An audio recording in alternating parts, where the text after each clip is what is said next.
Alright YouTube, so today we'll be installing a set of 2.0 Fox shocks without the reservoirs on a 2016 LML Duramax. This is also applicable to the ones that are not diesels, but as long as it's a 2500 between the years of 2011 and 2016, these shocks will work. I'll include the part numbers down below and where I purchased them through. They had some pretty competitive pricing, so I recommend those guys. Alright. So here are the rear shocks, pretty well built.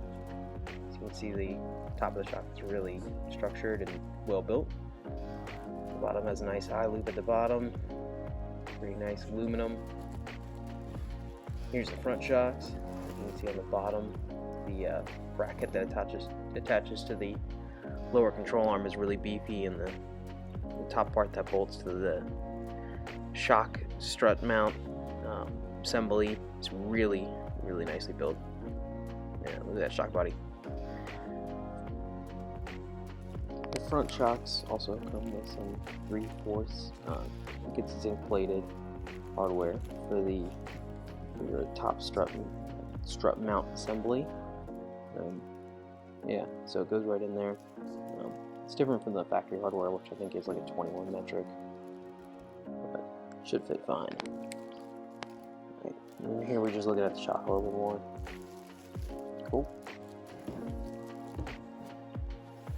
Let's see what else is in here. Alright, we got a little user manual and a Fox decal.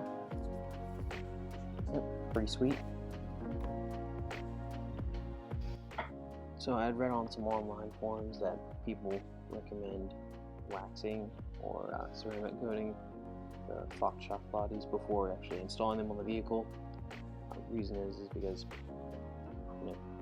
they're not necessarily cheap shocks, so might as well keep them nice and clean and offers a little layer of protection. So here I'm using some Chemical Guys wheel wax to get a little bit of shine on the shocks and give them a little bit extra protection. For this job, you'll need a set of 21mm box wrenches and a 21mm socket and some sort of driver, either like a electric impact or a ratchet, just a plain old ratchet with an extension. So here I'm taking off the 21mm nuts off the strut mount. So there's two of them there. Kind of got to move a wiring harness out of the way to actually get to them. If your wiring harness is still on top of those and the suspension's never been worked on, you may need a flathead to actually pop those off.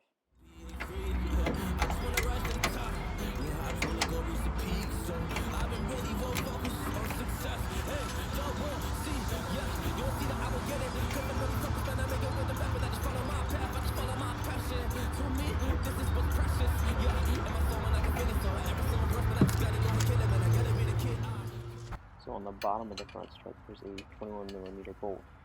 So you got a nut on one side, and then you've got the head of the bolt on the other, which you can use an impactor for ratchet on.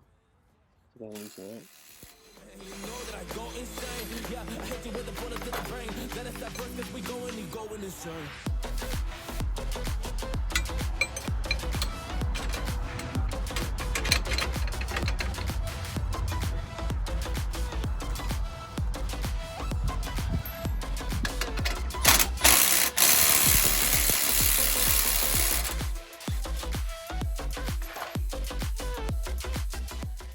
So we'll go ahead and remove the bolt, pop that out of there, and then the strut should drop down a little bit and you'll be able to wiggle it out. Keep in mind you had to turn your front wheel to the left or right to get it out. So here's the new shock. We're going to go ahead and compress it. Here's the trick, you gotta compress it, and then before it springs back up and rebounds, you gotta get it into place. So I recommend putting the bottom bolt in first, and just letting the top go right into the strut mount on its own. You just guide it in. Alright, so it's in now. Should put your body weight on it.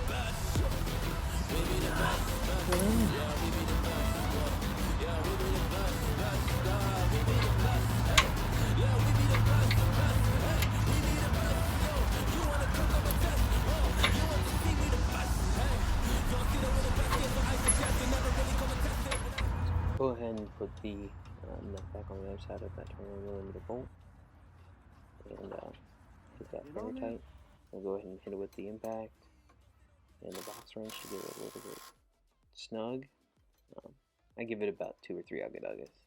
I'm sure there's a specific torque spec, but I just decided to use the electric.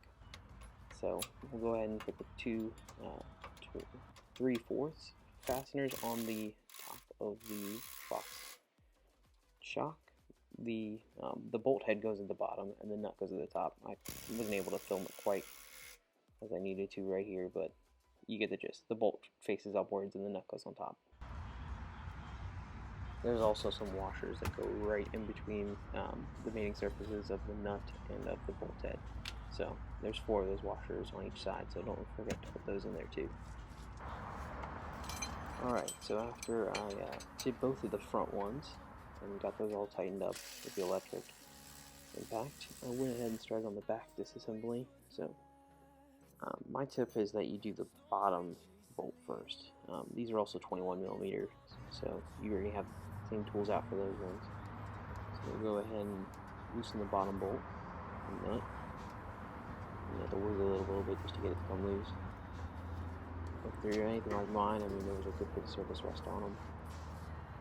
Nothing too bad, but enough to snag things up a little bit. So I just left it loose, and then went to the top, and the nut for the other side is captured. It's actually in that part of the frame. So you'll go ahead and just put a ratchet for an electric impact to fit it up there. Me, I had to use a little bit of creative leverage because my exhaust was actually in the way.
Alright, so now that I just about gotten the bolt loose on the top, go ahead and pull it out, and then I'll come back down to the bottom as I'm holding it.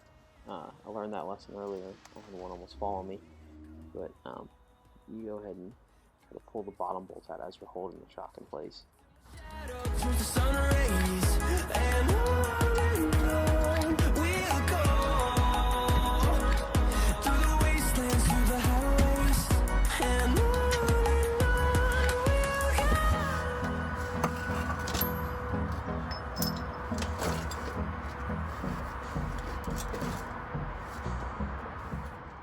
So after you pull the shock down, you'll go ahead and grab the new Fox 2.0 shock out of the box. Get it out of its wrapping.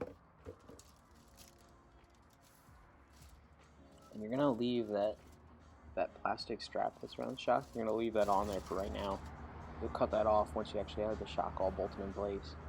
That'll help to keep it compressed. That way it doesn't shoot out past the eye loop for the bottom bolt.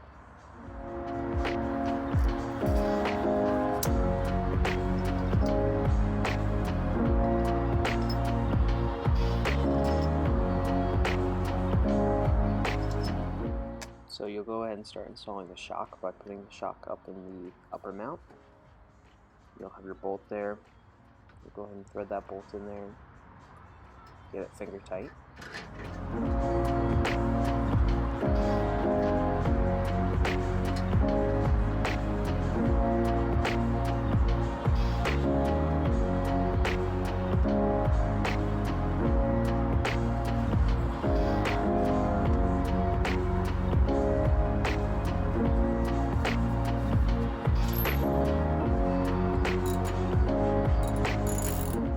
Using your ratchet and your 21mm socket, go ahead and tighten down that bolt.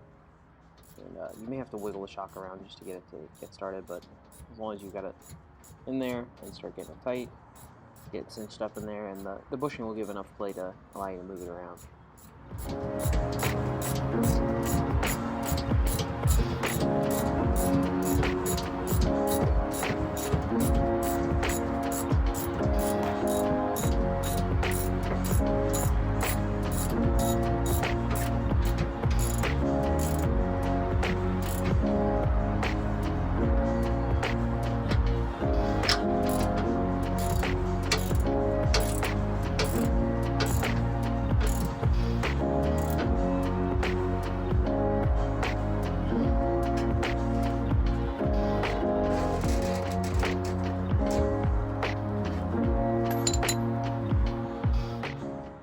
So to get the bottom bolt in, you'll need a small pry bar to wedge in there to actually compress the shock just a little bit more, almost about a ½ inch. So you'll compress the shock a little bit with one hand with the pry bar, and then you'll use your other hand to slide the bolt through the shock and mount.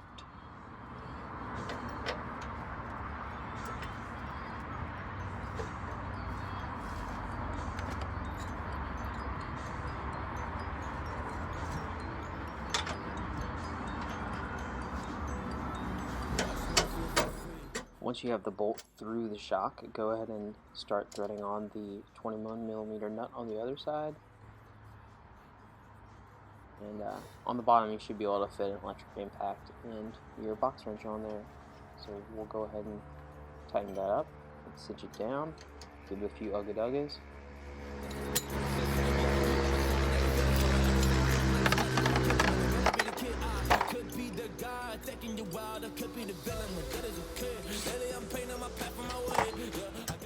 And after you've got that bottom bolt tightened up, you'll see that the strap has some play in it, so you can go ahead and take a set of scissors or a razor blade or a set of shears and just chop off that plastic strap and pull that out of the way. That completes your rear shock install. So here's a little visual comparison in the shock rebound. And here is a graphical representation of the difference in shock rebound. On the left is the before and on the right is the after. So here I did a little comparison on the rebound of the current shock that was in the truck and the new Fox 2.0. As you can see, the front shock on my truck was pretty blown because it's not even returning back. As you can see, the Fox is almost back to the top. You don't know what is next, and I'm loving the fact, truly it's making me blessed, cause I work on my team, no snakes in the grass, and we have been chasing the wind because of the work that we... So I hope you enjoyed my install and comparison video. If you'd like to see more content like this for the LML Duramax, go ahead and like and subscribe. Got a lot more plans for the truck. We got an HSP high flow kit to put on there, a CP3K conversion from fleece, some up pipes, and some easy link tunes. So stay tuned for some more mods and more how-tos.